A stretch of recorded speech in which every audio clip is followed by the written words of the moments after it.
मंगलम भगवान वीरो मंगलम गौतम मंगलम कुंद कुंदाय जैन धर्मोस्तु मंगलम सर्वमंगल मांगल्यम सर्वकल्याणकारकम प्रधानम सर्वधर्माणां जैनं जयतु शासनम्।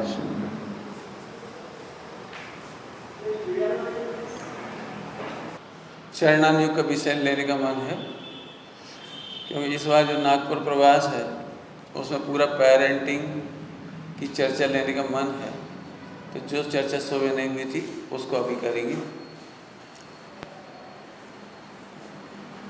चरणान्योग शब्द बहुत विशाल है। विश्व में जितने लोग दुखी हैं, स्ट्रेस में हैं, इरिटेशन में हैं, तलाक हो रहे हों, दुखी रह रहे हों, मनमुटाव हो, परेशान हो, चाहे कोई सा ही नाम ले लो, उसका एकमात्र कारण है जैन चरणान्यों का अभाव। चाहे बीमारियां हो रही हों, चाहे कैंसर हो रहे हों, चाहे हार्ट अटैक हो रहे हों, चाहे टीबी हो रही हो, चाहे बाल गिर रहे हों, मतलब जितनी बीमारियां हो रही हैं वो चरणान्योग के पालन नहीं करने से हो रहा है। तो इसलिए मैं चरणान्योग का बहुत विशद रूप बताना चाहता हूँ। एक बार बहुत साल हो गए तब मैंने चौका के संबंध में मैंने दिगंबर मुनि भगवंतों की आहारचर्या पढ़ा रहा था। मैं वो विषय चला था 1.5 महीने का। 6 डाला जी में से ले रहे थे मुनिराजों को आहार दान देना चाहिए। जब आहार दान का प्रकरण आया तो 1.5 महीना आहार दान का प्रकरण चला, क्योंकि उसमें पढ़ना भी चाहिए 46 दोष क्या है, 32 अंतराय क्या है। श्रावक की बहुत बड़ी गलतियां होती हैं आहार बनाने में। उस संबंधी मैंने 6 घंटे की चर्चा एक्स्ट्रा की थी। वो आहारचर्या के नाम से वो अलग प्रवचन है उसके, वो तो सभी को सुनना चाहिए। क्यों सुनना चाहिए? उसका मूल कारण ये है कि पहले घरों में जॉइंट फैमिली थी, बच्चे किताबों से नहीं सीखते। आजकल का ट्रेंड ये हो गया कि यदि किसी को दाल भी बनाना होती है ना, उसे नहीं आता समझ में, तो गूगल पे सर्च करिए मूंग की दाल कैसे बनाएं,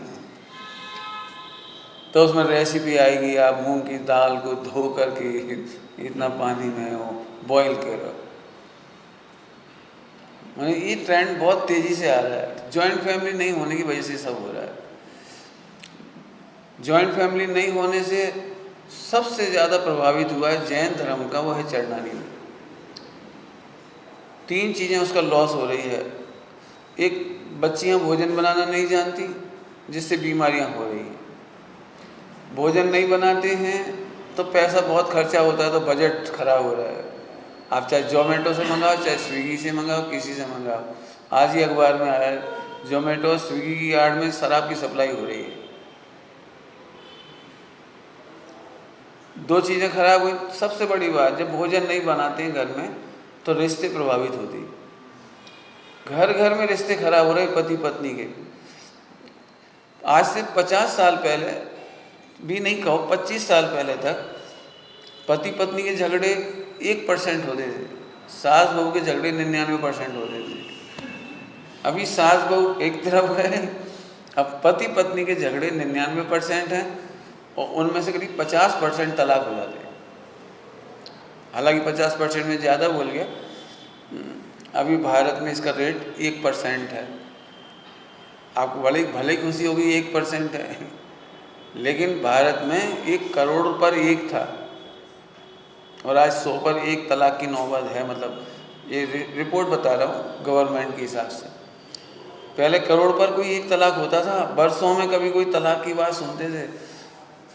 कोई पति पत्नी में कितना भी तनाव हो जाए, लेकिन वे ये सोचते थे कि नहीं, पत्नी को छोड़ा नहीं जाता।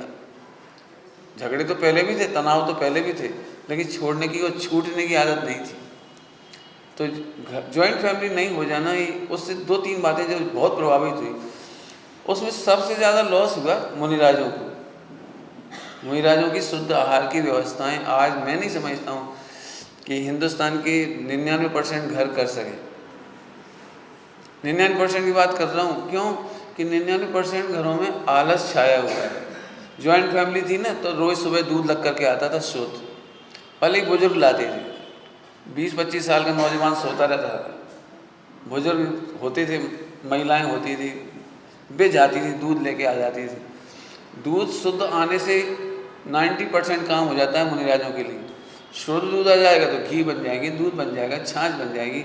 उनके लिए जब घी बन जाएगा तो उससे रसोई बन जाएगी, कुछ भी काम हो सकता है। लेकिन दूध ही नहीं है और पानी नहीं है तो 99% चौका ख़त्म हो गया। पहले घर घर में कुआं से पानी आ जाता था, अब कुआं भी ख़त्म।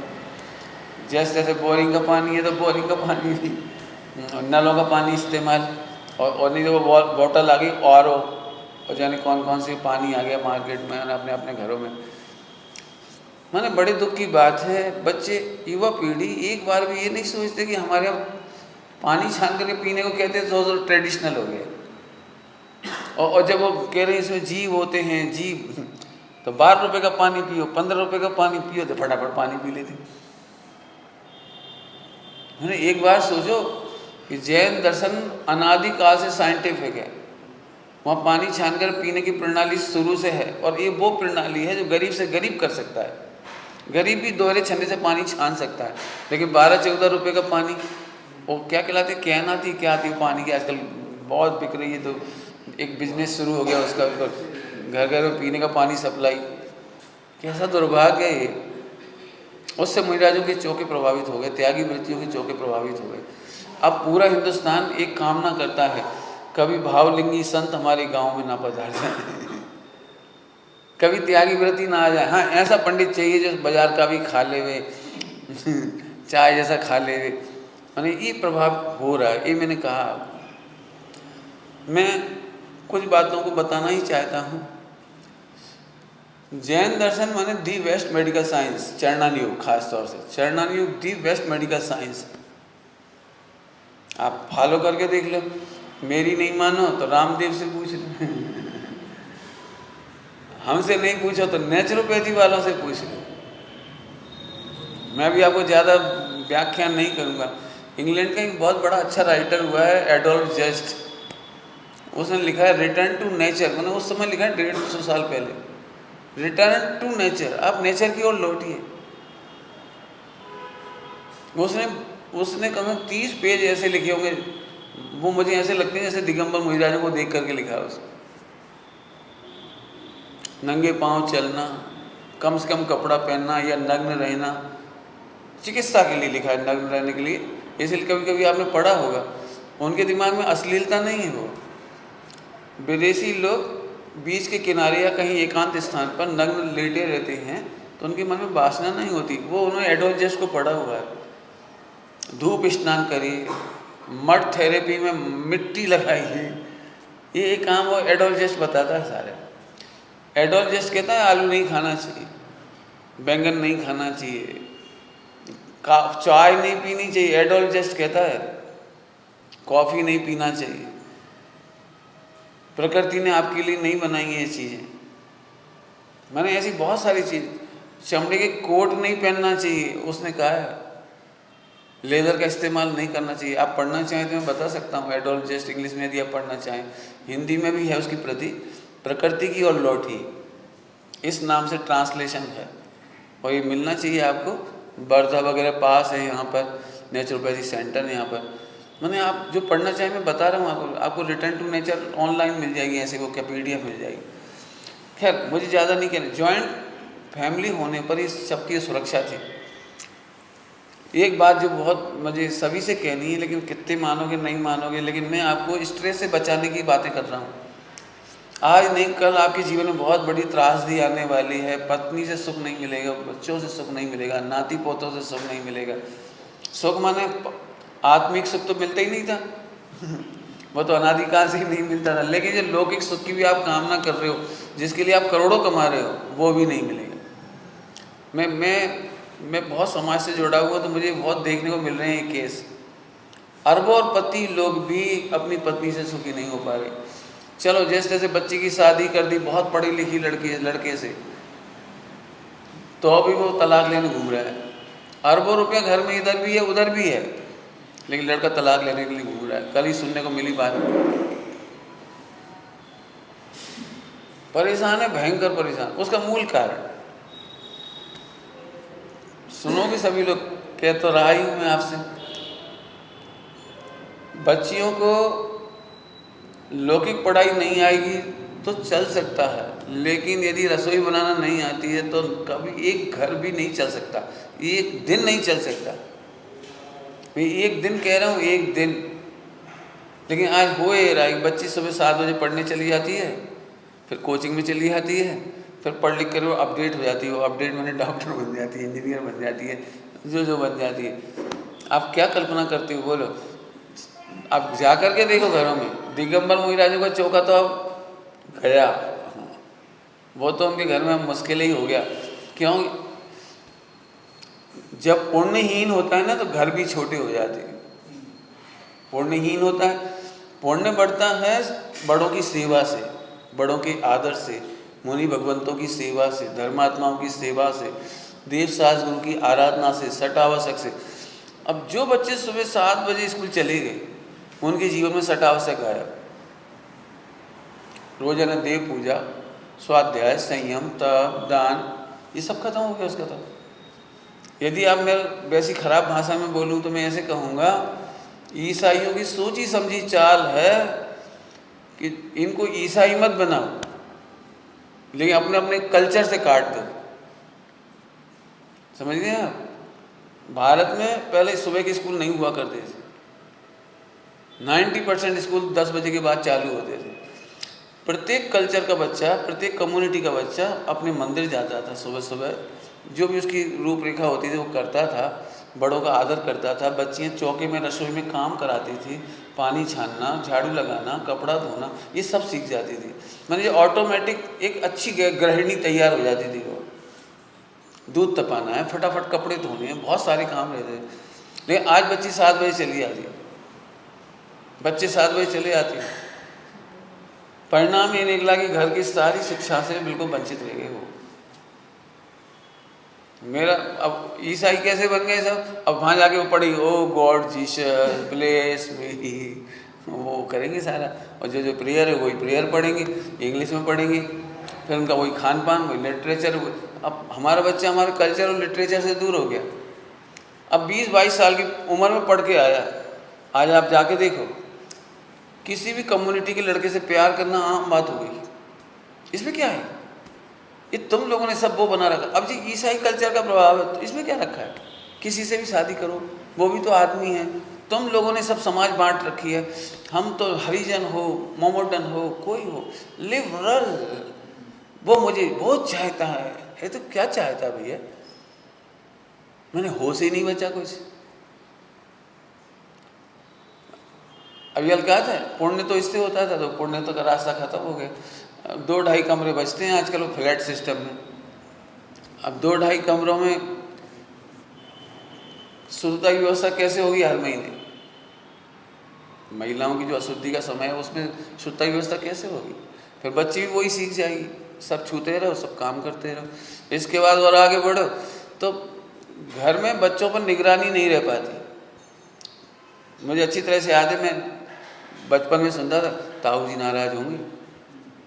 मैंने माँ बच्चे को ये नहीं कह सकती थी, बेटा हम तुम्हारा पक्ष लेंगे, दादा नाराज होंगे, दादी नहीं मानेगी, रात को मत खाओ। कभी कभार छिपा खिला देती थी, लेकिन भैया रात को मत खाओ, नहीं तो बहुत डांट पड़ेगी, तुम्हारे साथ साथ हमें भी डांट पड़ जाएगी। मैंने भय था। आज की तारीख में सड़कों पर जाके देख लो, मुझे तो इतना ताज्जुब हो रहा है, लड़के फिर भी शर्माते होंगे लेकिन लड़की नहीं शर्माती। यहाँ से चले जा रहे बिल्कुल मोटरसाइकिल के ऊपर, लड़की बिल्कुल ऐसे बैठे कैसे चली जा रही, 2 लड़कों के बीच में लड़की बैठी चली जा रही। ये बात कहने थोड़ी देर बुरी भी लग सकती है अपने मोक्ष मंडल या मंदिरों में या कहीं पे, लेकिन मैं आप सबसे एक बात कहता हूँ, मैं लेख दे सकता हूँ, आप लेख पढ़ के देख लीजिए। बच्चे जो देखते हैं वही सीखते हैं। यदि हम बच्चों के सामने इस बात की क्रिटिसाइज नहीं करेंगे कि बेटे इसमें दूरदृष्टि क्या है, कल्चर क्या है, सोच क्या है, नहीं समझाएंगे तो बच्चे भी कल ऐसे ही करते फिरेंगे। मैंने आजकल का समाज बहुत ही विकृत हो गया। जॉइंट फैमिली होती थी 60-70 लोग, तो बच्चा डरता था कोई देख ना ले। आजकल के बच्चे ज़्यादा पढ़ लिख जाने के बाद मालूम क्या बोलते हैं? पहले ज़माने में कहते थे कोई देख ना ले, कोई क्या कहेगा, कोई उंगली उठाएगा, ऐसा हमारे हिंदी में बोलते थे। आपके मराठी में जो भी बोलते होंगे तो ट्रांसलेशन कर लेना आप। आजकल बच्चा कहता कोई क्या कर लेगा। क्यों? लड़की कमाती है 10-20 लाख रुपए, लड़का भी कमाता है, ना उसे मम्मी की चिंता, ना माँ पापा की, किसी की चिंता नहीं। आप ध्यान रखो, मैंने कहाँ से कहा, 3-4 साल के बच्चे को आपने अपने देश शास्त्र गुरु से दूर कर रहा है। अंग्रेजी पढ़ाई के चक्कर में अच्छी मॉडर्न पढ़ाई होना चाहिए, लड़की को पैरों पर खड़ा होना चाहिए, लड़की को लड़के से दबना नहीं चाहिए, डरना नहीं चाहिए, और कोई भी प्रॉब्लम आए तो अपने आप झट छोड़ के आ जाए। ये 90% पढ़ाई का सार है। लेकिन जब प्रैक्टिकल होता है ना, लड़की घर छोड़कर आती तो बहुत तकलीफ होती है। मरते मरते भी माँ बाप को ऐसा लगता है हमारी बेटी कैसे रहेगी। मैं ऐसे ऐसे भी घर देख रहा हूँ कि यदि तुमने पत्नी को तलाक दे दिया तो तुम्हारी बहन भी तलाक लेकर घर में आ गई। कैसा बुरा दृश्य है। मैंने कैसा लगता होगा, अपन तो तलाक के नाम पे कल्पना नहीं कर सकते। खैर जो भी हो, ये सब चरणानी युग की नहीं समझने से हो रहा है, ये कह रहा हूँ। जॉइंट फैमिली बड़ी ज़रूरत है, सट आवश्यक हमारे जीवन में कंपलसरी है। मैं फिर से कहूँगा, बच्चों को हमें कुछ सिखाने की ज़रूरत नहीं है, केवल माहौल देने की ज़रूरत है। यदि हम सब मिलकर के रोज़ पूजा करने जाएंगे तो हमारा बच्चा बिल्कुल 4 साल की उम्र से वो पापा हम भी जाएंगे, पापा हम भी जाएंगे, रो रो के जाएगा वो। आप दान करेंगे वो दान करेगा। आपने देखा होगा बच्चे कई बार मंदिर में आके पापा गुल्लक देख के पैसा, और दान देने की परंपरा सीख जाएगा। घर में पानी छानना सीख जाएंगे, रसोई बनाना सीख जाएंगे। आपको लगता है हमारा बेटी या हमारी जैन समाज के लोग अमेरिका जा रहे हैं।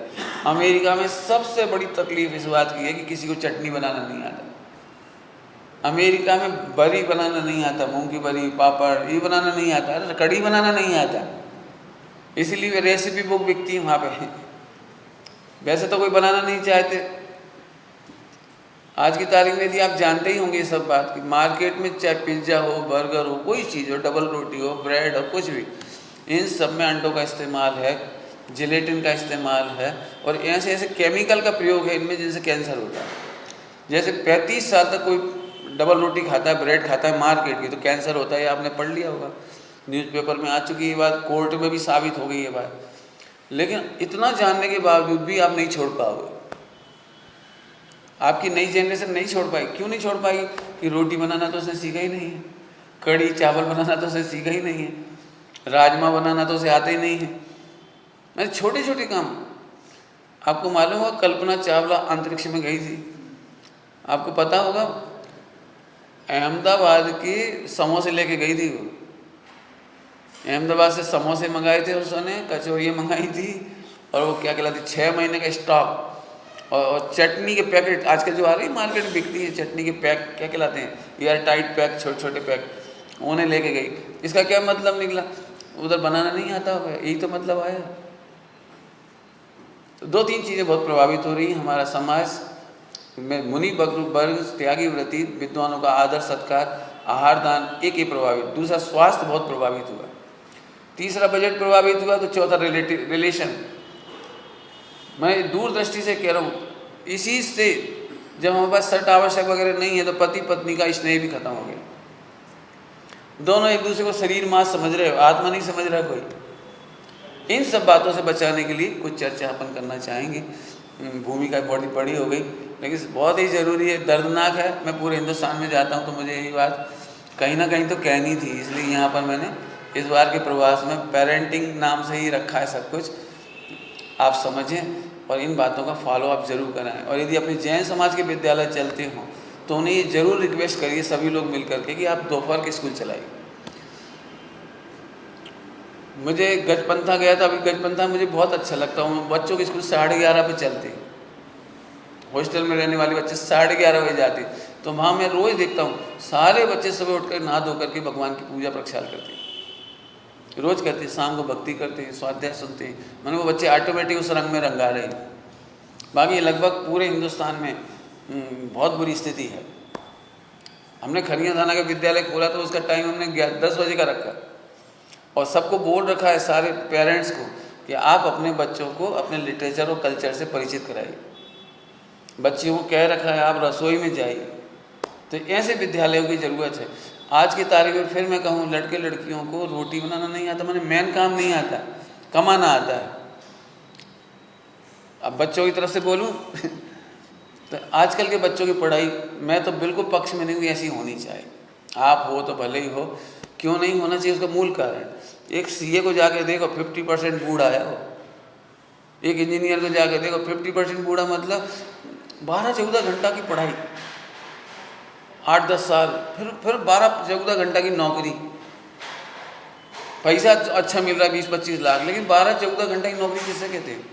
बैंकों में पहले 2:30 बजे ऑफ होता था कैश ट्रांजैक्शन, और इसके बाद 4-5 बजे उनकी छुट्टी हो जाती है, 5 बजे। आजकल तो पता ही नहीं, 10 भी बज सकती है, 12 भी बज सकती है।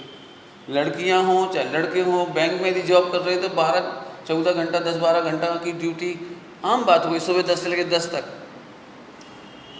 अब इसका हमारे हिसाब से क्या बोलना चाहिए, गन्ने का रस निकल जाता है ना, फिर बाद में जो क्या बचता है, आप जो भी बोलते हो अपनी मराठी में, वो फोक फोक बचा उसका।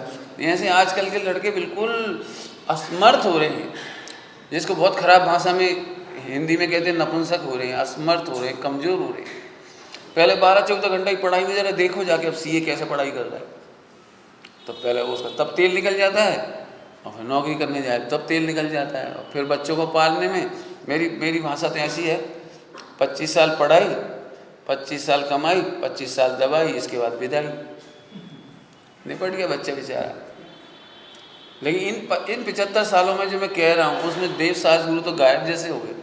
ये तो आज आप मंदिर में प्रेम से हो इसलिए मिल गई, आ गए, नहीं तो आए कौन। यदि यही प्रवचन कल रख लिया जाए, परसों रख लिया जाए, तो मेरे ख्याल से संख्या तो निश्चित ही कम हो जाएगी। लेकिन अच्छा है आप पधारे, अपन लोग मिल बांट करके चर्चा करेंगे। चलो स्टेप अप होते हैं अपन लोग। मैं चाहूँगा कि चरणानियों का अच्छे से पढ़ाई भी करें और स्वरूप समझकर उसका पालन भी करें, इसमें आपका हित है, सुख है। मैंने सब बातें बता दी आपको,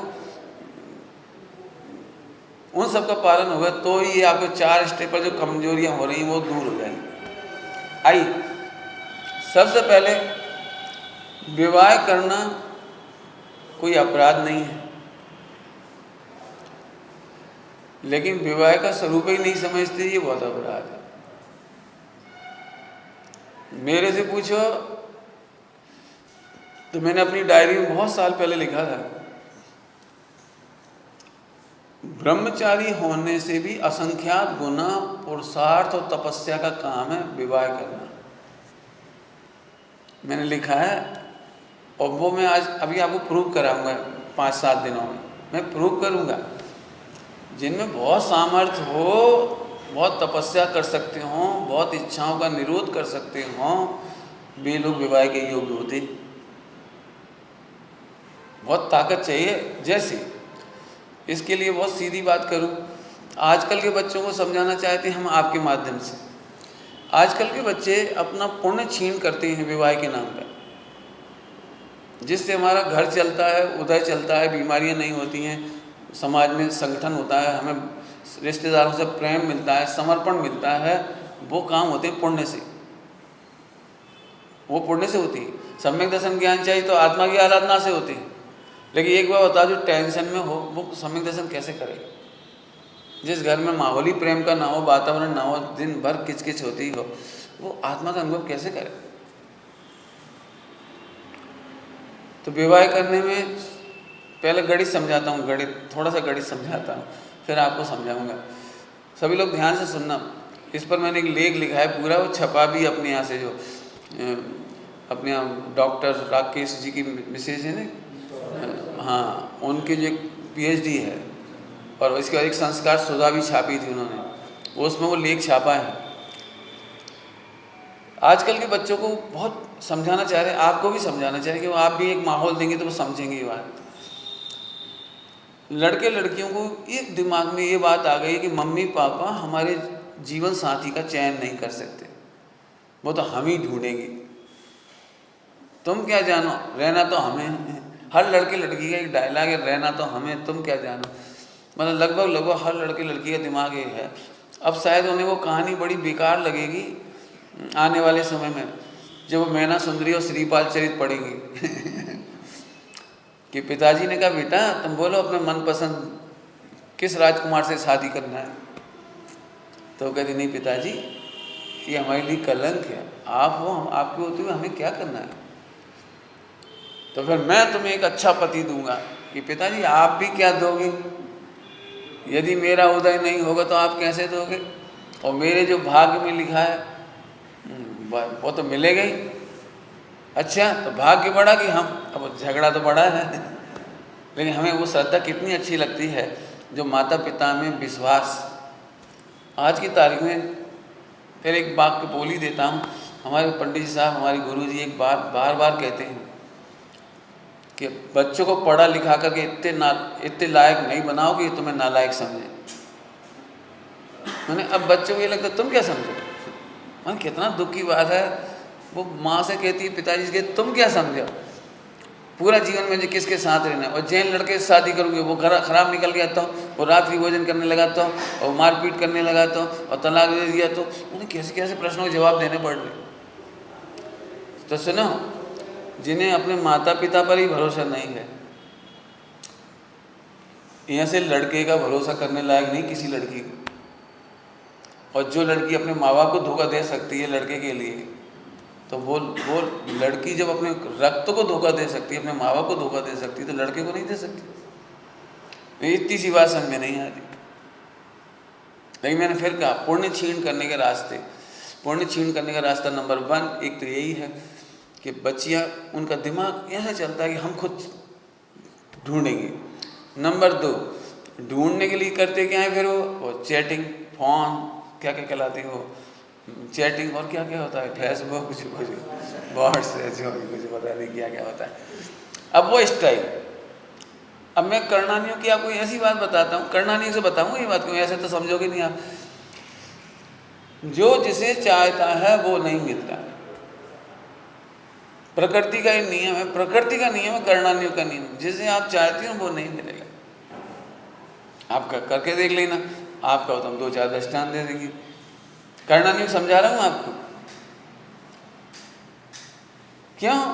जो चीज़ चाहते हो उसके लिए असीम पुण्य चाहिए और इच्छाओं का निरोध चाहिए। इच्छाओं का निरोध हो और बहुत असीम पुण्य हो तो वो आपका चाहा हुआ हो जाए, अदरवाइज नहीं होगा। अब इतनी पवित्रता नष्ट होती है चाहने से।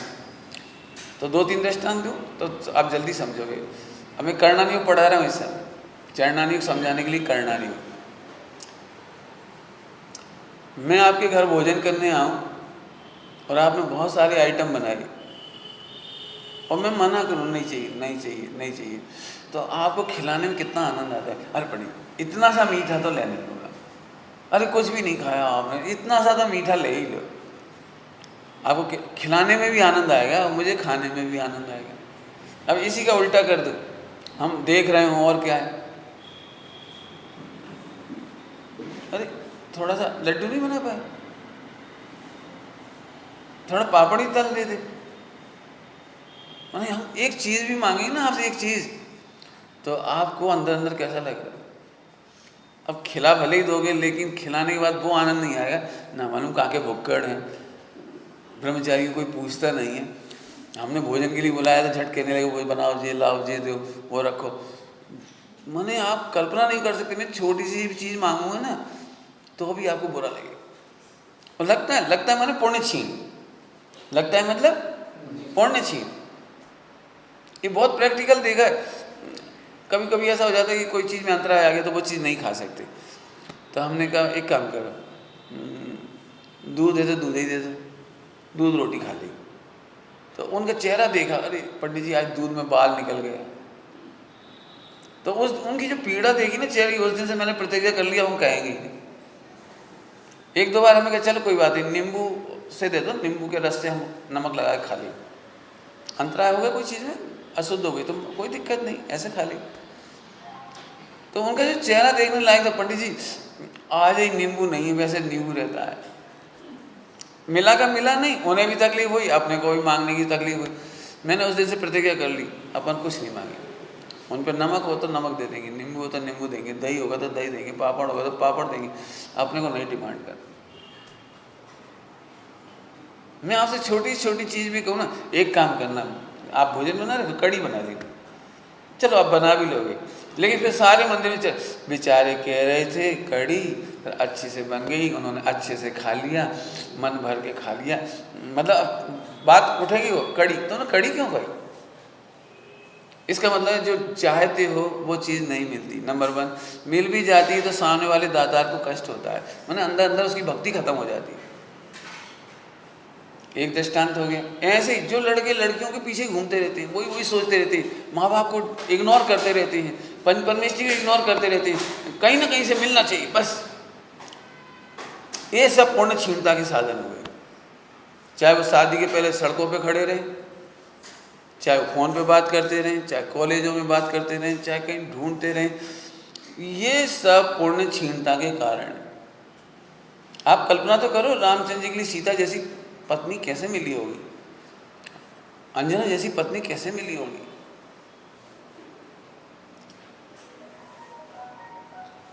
पुण्य छीन करना ये बहुत खतरनाक चीज़ है। मैं आपके घर जाऊं, दृष्टांत दूसरा दे रहा हूं, मैं आपके घर जाऊं तो पंडित जी आप इस कमरे में ही कदम रख दीजिए, आपका चरण पड़ जाए इस कमरे में भी, आप ऐसा करो। यदि कोई व्यक्ति ज़्यादा रुचि वाला नहीं होगा धर्मात्माओं से, ये लगता है कि नहीं धर्मात्माओं की रुचि से हमारा पैसा बढ़ता है, तो ये कहे पंडित थोड़ी तिजोरी पे भी नज़र डाल दो भाई ऐसा भी कह देगा। अब देखो मैं नहीं चाह रहा हूँ ना, तो मैं ऐसा भी कहेगा जी हमारी बहू है, इन्हें आशीर्वाद दे दो, बेटा आओ पंडित जी जी हमारी बिटिया है, ये बेटा है, ऐसा। अब वो इसका उल्टा करो, मैं तुम्हारे घर भोजन करने जाऊं और मैं ये पूछूं तुम्हारी तिजोरी का है नहीं आपको क्या काम पंडित, नहीं वो देखना है बस, चलो फिर आपने कहा पंडित ये तिजोरी, तो चाबी कहाँ रखते हो इसकी तो खोलो तो इसे, कितने नोट होंगे अभी लगभग, बंद कर दो कोई बात, भले ही बंद करा दिए, मैंने लिए नहीं, कुछ नहीं किया, लेकिन आपको कैसा लग रहा है? हम आपके घर में आए और हम पूछें आपकी बहुएं तो होंगी, बेटी तो होगी, उनसे भोजन परसवाओ, तो आपको कैसा लगेगा? वैसे आपको लग रहा है जब बेटा परस क्या, सबको परस क्या, और अब तुम्हें ऐसा लग रहा है कोई परसने मत जाओ। 2 दृष्टांत हो गए, 3 दृष्टांत। मैं फिर कह रहा हूँ आप जितना चाहते हो उससे आपका पुण्य घटता है और नहीं चाहने पर पुण्य बढ़ता है। आप यदि मैं समय सार जी की भाषा में कहूँ तो तुम ज्ञेयों को जानने के लिए उत्सुक हो तो ज्ञानावर्णी क्रम बनता है, और जब ज्ञेयों को जानने की उत्सुकता नहीं है तो लोकालोक झलकता है, आप सर्वज्ञ हो जाते हो, लोकालोक जानने में जाता है। अब तो हो गए 4-5 एग्जाम्पल, बोलो। आजकल के बच्चों को मुझे समझाना चाहता हूँ कि बेटे जितनी तुम तत्परता से लड़कियों के चक्कर में हो वही तुम्हारी तलाक का कारण है। जितने तुम्हारी मोबाइल में बातें हो रही हैं ना, चैटिंग हो रही है, यही मोबाइल लड़कियों के तलाक का कारण है, पति से अलगाव का कारण है। लड़के को पता लग जाता है, ब्लैकमेलिंग जरा में होती है। एक लड़का जरा में ब्लैकमेल करता है, अखबार पढ़ लो रोजाना के उठा करके, तुम्हारी शादी होने वाली है, तुम्हारी बातें और चैटिंग की कॉपी भेज देंगे पति के पास, और नहीं तो हमारी इच्छा के अनुसार पैसे भेजते रहो, नहीं तो हमारी इच्छा के अनुसार शरीर सौंपते रहो। ब्लैकमेलिंग चलती रही।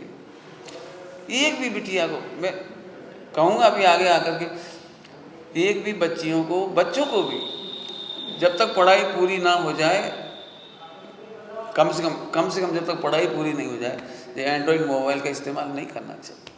90% लड़कियाँ बच्चियाँ, अब ख़राब शब्दों में नहीं कहना चाहता हूँ कि अपना सील गवा देती है, ये अच्छे शब्द हैं थोड़े से, लेकिन इससे भी ख़राब शब्द मैं बोलना नहीं चाहता। इसमें लड़की बड़ी खुश होती है, 10 लड़के चाहते हैं मुझे, 10 से बातें हो रही है, 20 से चैटिंग हो रही है, फला में ऐसा हो रहा है, और लड़कियों का माहौल भी लड़कों जैसा है बिल्कुल।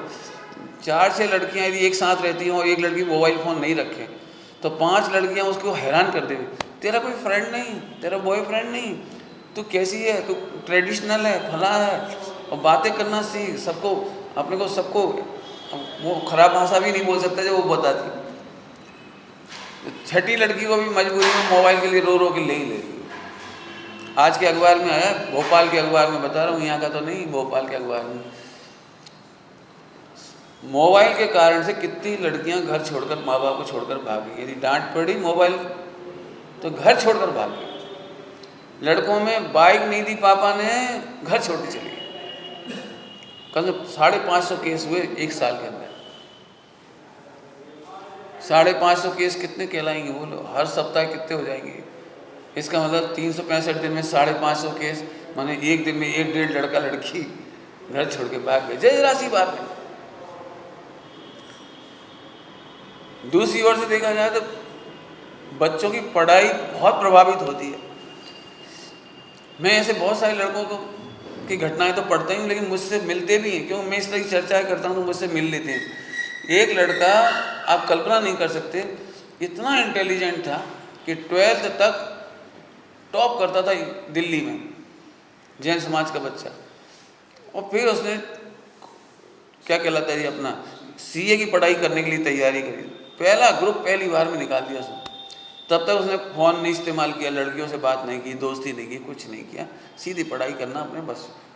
अब जब उसमें भी बढ़िया रैंक बन गई पहला ग्रुप पास करने में, तो कोचिंग में सब उसी की चर्चा हो रही। लड़कियां भी आगे आने लगी, बातचीत करने लगी, ऐसा वैसा, नंबर लेने लगे, फ्रेंड रिक्वेस्ट, बातचीत, ये वो। अब उसको भी ओवर अभिमान हो गया कि मैं तो बहुत अच्छा हूँ। अब लड़कियों से बातचीत चालू हो गई, घूमना फिरना चालू हो गया, बाहर सब मस्ती चालू हो गई, वो सब चालू हो गया। मोबाइल, लड़का भी करोड़पति अरबपति बाप का बेटा है। 5-7 टाइम 7 चांस में भी सेकंड ग्रुप नहीं निकाल पाया। अब जैसे 2-3 बार नहीं निकाल पाए ना, तो घर में स्ट्रेस, खुद को भी परेशानी, फ्रेंड तो वहीं छूट छाट गए सारे के सारे। एक दिन उस लड़के ने कम 60-70 गोलियां बताई उसने। हालांकि मैं विश्वास नहीं कर पाता कि इतनी सारी गोली खाई होंगी उसने। नींद की गोलियां खा ली, 3 दिन 3 रात कंटिन्यू सोता रहा। बड़ी मुश्किल से उसे बचाया, बड़ी मुश्किल से। वो तो कह रहे 60-70, मुझे तो बिलीव नहीं होता, लेकिन उन दवाओं के असर से आज तक वो बच्चा मेंटली डिस्टर्ब है। मरने के बारे में सोचता रहता है जब देखो जब। बड़ी मुश्किल से अभी हमारे पास आया था 10 लक्षण में, तब उसने सारी रिपोर्ट बताई। हमने कहा बेटे, यदि मैं उनकी पूरी साइकोलॉजी समझाऊँ ना, जरा भी अट्रैक्शन खड़ा होता लड़कियों के प्रति, तो 40 मिनट का पीरियड में पढ़ाई बिल्कुल नहीं होती। वो वहीं देखता रहे, देख क्यों नहीं रही, बात क्यों नहीं कर रही, मुस्कुरा क्यों नहीं रही, कल क्यों देख रही थी, कब देखेगी, इधर इधर नजर रहेगी। अब पढ़ाई में बिल्कुल दिमाग नहीं उसका। घर जाकर के वही स्कूल, लड़की हुई। इसलिए मेरा तो बहुत कहना है, 21-22 साल जब तक पढ़ाई पूरी ना हो जाए, बच्चियों को 100% मोबाइल से बचना चाहिए। यदि पढ़ाई बचाए रखनी हो, और ये फालतू मेंटली, आप अखबार उठा के देखो, 16 साल की लड़की बेंगलोर छोड़ करके भोपाल में अपने दोस्त से, जो फेसबुक पर दोस्त बना था, उससे मिलने आ गई। वो कह रही मैं सबको छोड़ के आ गई, अब तुम्हारे साथ रहूँगी। और लड़के को तब तक तो अच्छा लगा, आ गई। अब ले कहाँ जाए, वो खुद ही बच्चा 18 साल का है, घर ले जा नहीं सकता, कमाता है नहीं, घर है नहीं उसके पास। अब उसे कहते तुम वापस जाओ। तो लड़की वहीं घूमती फिर रही भोपाल में। तो पुलिस वालों ने पकड़ा, कहाँ से आए, कैसे क्या। उसके माँ बाप को बुलाया, उनको भेजा। कितने केस हो रहे। फिर कहता हूँ भैया, चाहे बच्चे हों या बच्ची, 20-22 साल की उम्र तक इनको पढ़ाई में मोबाइल, अब क्या कहें, स्कूल वाले भी ऐसे अपने आप को ज़्यादा हाई बताने के लिए बच्चों को ऐसे काम दे रहे जो किसी काम के नहीं। प्रोजेक्ट वर्क, वो इंटरनेट यूज़ करना सीखो, उसमें से निकालना सीखो गूगल, और प्रोजेक्ट तैयार करो और फला करो। जब उन बच्चे 5 मिनट वो देखेंगे, उसके बाद जाने क्या क्या देखेंगे। मुझे तो समझ में नहीं आ रहा इन फ्यूचर होगा क्या ही। लेकिन यदि अपन विद्यालय चला रहे हों या प्रभाव रखते हों या अपने सुझाव हों, तो मैं चाहता हूँ यदि आप लोग इस्तेमाल भी कर रहे हैं तो इन बातों को आगे बढ़ाओ। इनसे होगा क्या, इससे फटाफट सीख जाएंगे बच्चे इंटरनेट वगैरह। इसे तो मैं क्या कहूँगा आपको, रेलवे स्टेशन पे हम उतरे एक जगह सवाई माधोपुर पर, बहुत देर गाड़ी रुकती है। एक अंधा और एक अंधी, मैंने पति पत्नी दोनों, और दोनों मोबाइल चला रहे बढ़िया आराम से। जी इनमें क्या रखा है, तो हर कोई सीख जाता है। लेकिन बच्चों को पढ़ाई के टाइम पढ़ाई और समय की सुधार ये तो बहुत ज़रूरी है। वापस आ जाओ, लड़के लड़की अपने मनपसंद खुद मत ढूंढो, मम्मी पापा का सहारा लो। बच्चे बच्ची वो जानते भी नहीं है, जिसके लिए मैं एक पुलिस वाले की भाषा में बोलूँ, थानेदार की भाषा में, यदि आप में से किसी को परिचय होगा, एक फिल्मी हीरोइन करिश्मा कपूर, वो आधी रात को 12 बजे अपने पति को छोड़ के भागी थी और पुलिस स्टेशन में आ गई। तो उसने शिकायत की कि मैं अब इससे तलाक लेना चाहती हूँ, मैं इसके साथ नहीं रहना चाहती। फिल्मी हीरोइन ने बड़ी इसलिए नाम लिया आपके सामने। पुलिस वालों ने उसे दूसरे दिन समझा कर उसे घर भेजा, और जो समझाया था वो आपसे कह रहा हूँ। उन्होंने कहा था जो आपने फिल्मों में किया है और देखा है वो रियल लाइफ है और ये रियल लाइफ है। मैडम, आप रियल लाइफ और रियल लाइफ में अंतर करना समझो। पढ़ लेना आप अखबार उठा के। उस समय से मुझे ये शब्द मिल गया, रियल एंड रियल लाइफ। अब मैं इस हेडिंग से कॉलेज, स्कूलों में, यूनिवर्सिटी में जाकर लेक्चर देता हूँ कि रियल लाइफ अलग है और रियल लाइफ अलग है। आखिरकार उसे जाना पड़ा, फिर तलाक अभी हो ही गया फिर से उसका। आप क्या समझ रियल लाइफ सुखी है जो तुम्हें दिखाई दे रही, और उसकी मेन जड़ है, मेन जड़ ये मोबाइल। बच्चे हवा में उड़ रहे हैं, हवा में। उन्हें ऐसा लगता है कि जैसे भूखा आदमी है ना, कोई भूखा आदमी जल्दी जल्दी खा लेना चाहता, ऐसी स्थिति हो रही है उनका। लेकिन बच्चों को सिखाने की बहुत ज़रूरत है। पसंद, शादी, मैंने पहले ही कहा शादी अपराध नहीं है, लेकिन शादी के मामले में यदि मैं कहूँ बहुत अच्छे तरीके से, तो ये संतति वृद्धि का आधार है, ना कि भाव वृद्धि का आधार। कुछ कहा मैंने, संतति का जन्म होना, संतति का प्रवाह चलना, उसके लिए विवाह है। लेकिन भाव वृद्धि कर लो तो ये भाव वृद्धि के तरीके जो मैंने अभी बताए, मोबाइल, लड़कों से दोस्ती, बातचीत करना, उन पर बिलीव करना, किसी के साथ चल देना।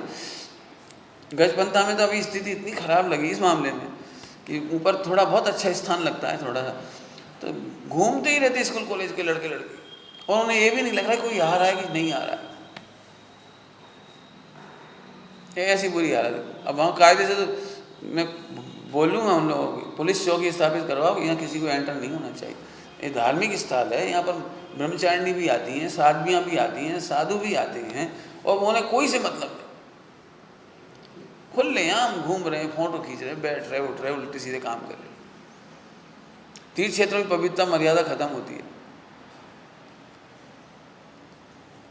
अब सोचो भैया, घर का माहौल इतना अच्छा होना चाहिए, बच्चे कितना अच्छा पढ़े, कितना अच्छा सोचें। आई बात, अब एक स्टेप और अब हो जा रही, आप सबसे कहना पड़ रही है बात। आजकल हम लोगों ने बहुत छूट दे रखी है, समझ लो छूट, या उन्होंने ले रखी है, यूँ समझ लो, अपन ने दे रखी है, उन्होंने ले रखी है। वो ये है कि सगाई हुई और बातचीत से मोबाइल फोन रात दिन। सच्ची घटना है, आज से 20 साल पुरानी घटना है। गुना में एक बच्ची की सगाई जबलपुर हो गई। कोई बात नहीं, वो भी वहाँ इकलौता था, ये भी यहाँ इकलौती थी। बहुत अच्छा,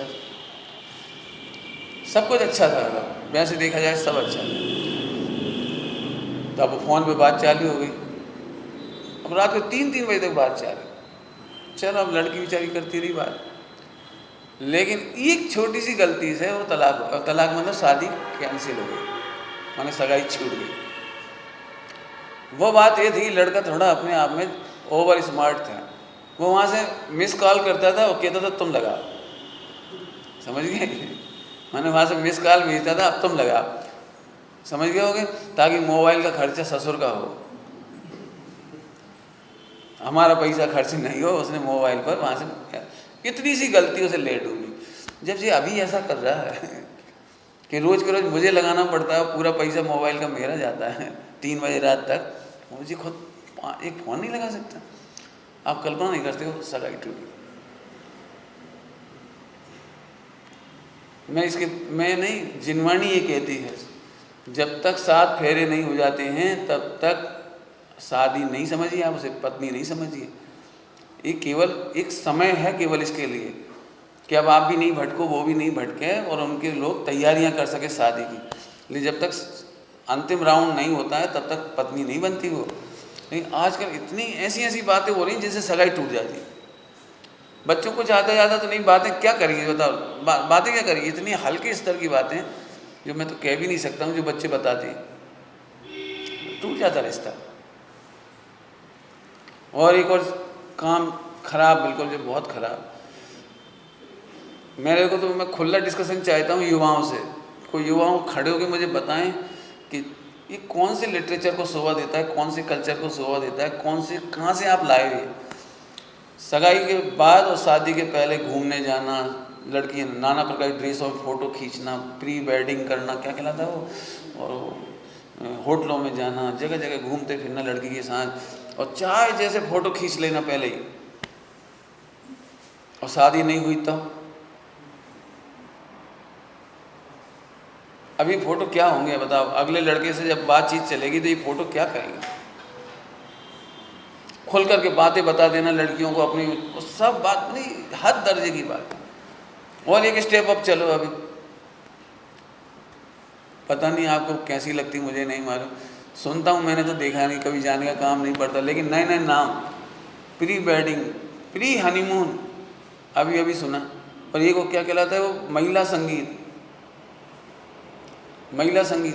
मैंने कितना हद दर्जे का काम कि दूल्हा दुल्हन दोनों ही नाच रहे।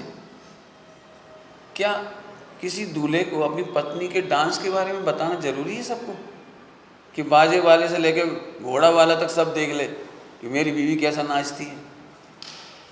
ये दिखाने लायक है। अगले दिन शादी के बाद कोई फ्रेंड आए और कहे तेरी बीवी यार क्या ठुमके लगाती है, कल क्या नाची थी, एक बार और दिखाओ, एक बार वो उसी गाने पर। मैं नहीं समझता हूँ आपको इतना गुस्सा आएगा कि जान ले लो इसकी। तो क्या समझता है मेरी बीवी को? तो मैं पूछता हूँ भैया पहले तुम अपने आप बीवी को क्या समझ रहे थे उस दिन? मैं तो पूछना ही चाहता हूँ, कोई मुझे इसका उत्तर जरूर देना, क्या सोच के नाचा रहे हैं। एक बहुत अच्छी बात निकली होगी, कम से 10 एक साल पहले व्हाट्सएप पे निकली थी। पहले घर की महिलाएं, घर की सही मतलब क्या कहना, रिश्तेदार लोग, घर के लोग रसोइयाँ बनाते थे और भाड़े की महिलाएं नाचती थी, किराए की महिलाएं नाचती थी। आज किराए की महिलाएं रसोई बनाती है और घर की महिलाएं नाचती। अब तो दुल्हन ही नाचने लगी, ससुर का दे के ताली बजा रहा है। और जो बाजे वाला, वो ठेले वाला, और जो कौन कौन होंगे वो जो सब आते हैं वहाँ पर, भी बढ़िया वो बनाई जा रही है, क्या कहलाती है उसकी वो वीडियो। वो कैसे देखेगा, किन भावों से देखेगा, किसको भेजेगा, क्या होगा, कुछ खबर ही नहीं। ये मैं बता रहा हूँ, ये पेरेंटिंग का हिस्सा है और हमारे चरणानियों का घात हो रहा है इन चीज़ों से। मैंने बहुत ख़राब शब्दों में कहें तो खुलेआम वेश्यावृत्ति हो रही है। कितने लड़कों से दोस्ती, कितने लड़के टच करेंगे, कैसे बात करेंगे, कैसे अकेले में कितना पर विश्वास कैसे कर ले। और रोज़ अखबारों में घटना आती है, दोस्तों का मन माफिक नहीं करने पर लड़कियों को एसिड लगा दिया, कभी घटना कर दी, कभी मारपीट हो गई, कभी हत्या हो गई। बहुत काम हो रहे हैं, ब्लैकमेलिंग हो रही है, बच्चे टेंशन में जी रहे। और ज़्यादा कोई ख़राब लोग मिल गए तो शादी के बहाने ले गए। और 50% लड़कियों की तस्करी केवल इसलिए होती है, लव अफेयर की आड़ में, लव जिहाद की आड़ में, लव अफेयर का और लव जिहाद का उसकी आड़ में, ताकि जितने आतंकवादी होते हैं इनकी शादियां नहीं होती। जितने आतंकवादी लोग हैं इनकी शादियां नहीं होती, वहाँ सप्लाई हो जाती है। वहाँ इतनी दुर्दशा होती है, इतनी दुर्दशा होती, कोई दया नहीं तुम्हारे ऊपर। दिक्कत है इन विषयों पर हम बोलते नहीं, कोई खुल के बात नहीं, घर घर में करते तो हो गए थोड़ी थोड़ी बात। लेकिन मैं ऐसे केस को जानता हूँ, आज 30-35 साल हो गए एक लड़की के गए हुए। उस दिन से आज तक उसका नाम और निशान पता नहीं, फ़ोन नहीं आया, कहाँ है, जिंदा है कि मर गई, क्या हुआ। 35 साल हो गए होंगे, कुछ खबर नहीं। और आप चाहो तो ये सब जानकारी मिल जाएंगी आपको कि कहाँ कहाँ इन लड़कियों की सेल हो जाती है, क्या कहलाते हैं, स्मगलिंग हो जाती है। अपन तो भाई इन बच्चों, इन देखो मैंने शुरुआत वहाँ से की है, वो सब का प्रभाव इन पर पड़ रहा है। इनका प्रभाव उस पर पड़ रहा है। इसलिए इन बातों का ध्यान रखें। महिला संगीत के नाम पर होता था पहले भी महिला संगीत, मुझे पता है होता था, लेकिन उसमें पुरुष शामिल नहीं होते थे। महिलाओं के बीच में गीत होते थे, आने वाली बहू भी गीत गाती थी, थोड़ा नृत्य भी करती थी अपनी दादी सास वगैरह सबके सामने, अपना घर ही घर, क्योंकि एंजॉय करते थे वो लोग। लेकिन ये तो तरीका ही गलत हो गया। उसमें लाखों रुपए खर्च करने तैयार, वीडियो बनाने में लाख रुपए खर्च करने तैयार, फिर वो एडिट करेगा, उसमें किसको क्या दिखाना चाहे। तो प्री वेडिंग हो, चाहे तुम्हारी महिला संगीत हो, और एक अपनी इच्छा से शादी करना, घूमना फिरना, ढूंढना, ये सब पुण्य छीन करने के कारण हैं। आप जाकर के देखना चाहो तो इंदौर अकेले का बता सकता हूँ, दिल्ली बम्बई का बता सकता हूँ, दिल्ली का मुझे रिकॉर्ड नहीं मालूम। आप ज़रा कोर्ट में जाके देखिए, 25 से 35 साल के लड़के लड़की माने शादीशुदा लोगों के में तलाक के कितने % केस हैं। बॉम्बे में 78,000 केस। इंदौर का आज से 8 साल पहले का रिकॉर्ड बता रहा हूँ, मुझे अभी तो अभी का नहीं मालूम, मैंने 8 साल पहले पढ़ा था। हर 5 दिन में 7 तलाक। मैंने पत्नी ऐसे बोलती पति को कोर्ट में, बिल्कुल आप चाहें तो पढ़ सकते हैं, नई दुनिया की फ्रंट पेज की लाइन है 8 साल पुराने अखबार की। मिस्टर मैं आपको छोड़ सकती हूँ, व्हाट्सएप को नहीं, मैं व्हाट्सएप नहीं छोड़ सकती, आपको छोड़ सकती हूँ, ऐसे डायलॉग। इस चक्कर में अब मैं केस बताऊं तो आप स्टडी कर लो, आप जाके देखो उस बच्चे की क्या दुर्दशा हो रही, मम्मी पापा के बीच में पिस रही हो, मम्मी पापा के बीच।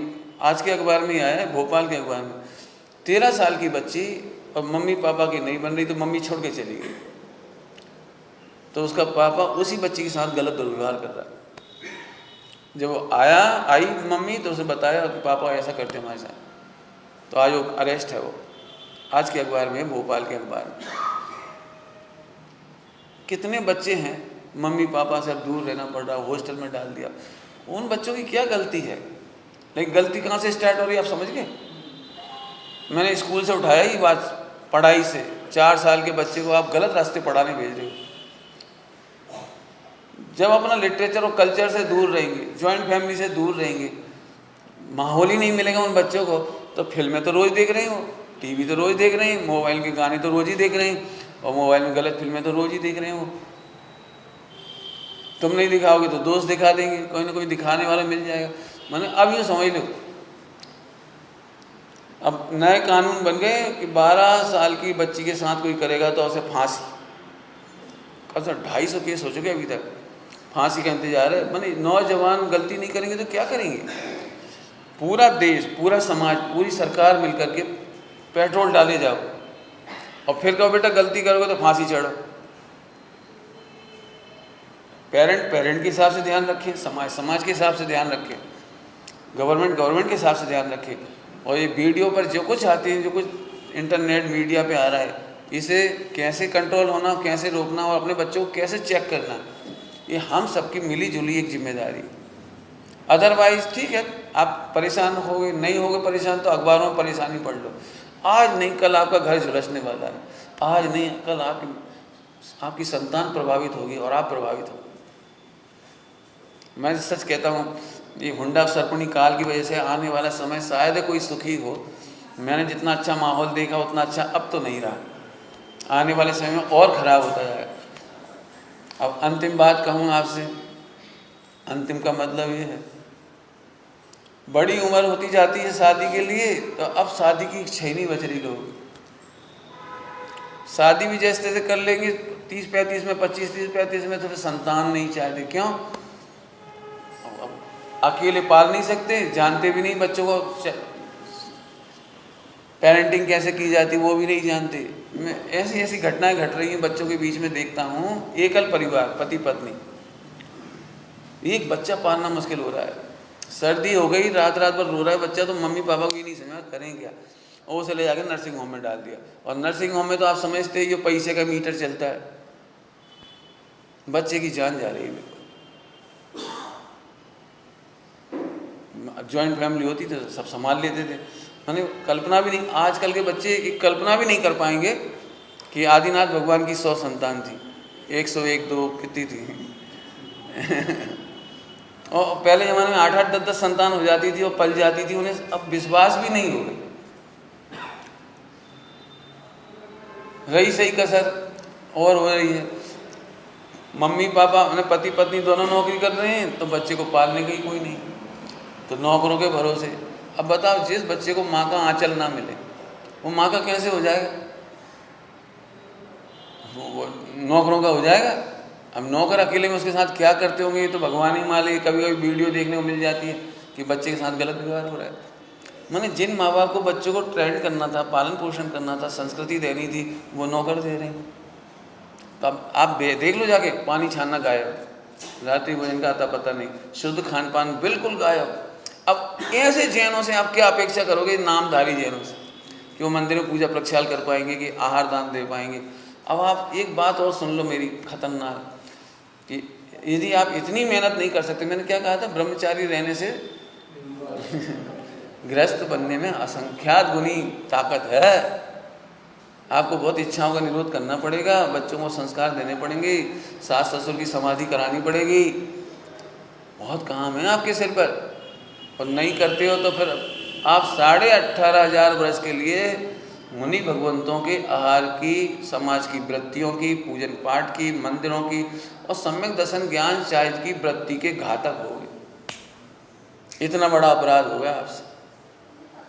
यदि आप पानी छानना ट्रांसफर नहीं कर पाए, रात्रि भोजन का त्याग ट्रांसफर नहीं कर पाए, सटावश्यक की संस्कृति ट्रांसफर नहीं कर पाए, तो जो गलती अभी तक नहीं हुई थी, जो हम तक आ गई, वो वाला पाप हम करेंगे। मैंने 18,500 वर्ष आपके घरों में क्या पता कोई मुनि बनेगा कि नहीं, क्या मालूम कोई आपके यहाँ आहार देगा कि नहीं, त्यागी व्रती होगा कि नहीं, विद्वान होगा कि नहीं। और दुखद बात यह है, जिस तरह से पढ़ाई लिखाई कर रहे हैं बच्चे, आप ही फील कर रहे होगे, बच्चे ऐसे भी पानी छानने क्या होता है, नंगे क्यों रहती हैं, क्या जरूरत है ऐसा रहने की? मैंने बच्चे आपसे ऐसे क्वेश्चन खड़े करने लगे। मैंने भी जैन धर्म, जैन कल्चर को नहीं समझ करके जैन शास्त्रों के विरोध में ही खड़े हो जाएंगे। बहुत गंभीर मामले उठाए अपन ने आज। चरणान योग दी बेस्ट मेडिकल साइंस है, और चरणान योग का पालन करने वालों के लिए कभी स्ट्रेस नहीं हो सकता। अब इतनी बातों में मेहनत तो लगेगी, इसमें कोई तो, अब पति पत्नी दो ही कमाने चले गए तो फिर अब ठीक है, तुम कमाने में मेहनत कर लो, तो फिर संतान का सुख नहीं मिलेगा, ये रखो, और आने वाली बहू का सुख तुम्हें भी नहीं मिलेगा, फिर एकल ही रह जाओगे, ये सोच लो यार। अब अंतिम स्टेप आज ही कह दूँ, वैसे तो बाद में भी कहनी है मुझे, तो आप समाधि की उम्मीद छोड़ देने। आप, मैं आपको क्या कहूँ, आप पूरे हिंदुस्तान का रिकॉर्ड चेक कर लो, एक मामले में कर लेना आप। जितने वृद्धाश्रम हैं वहाँ कोई भी किसान नहीं है, भील नहीं है, भील के मम्मी पापा नहीं है, मैं क्या कहलाते तुम्हारे कुली, पोर्टर, सब्जी वाले, इनके माता पिता नहीं।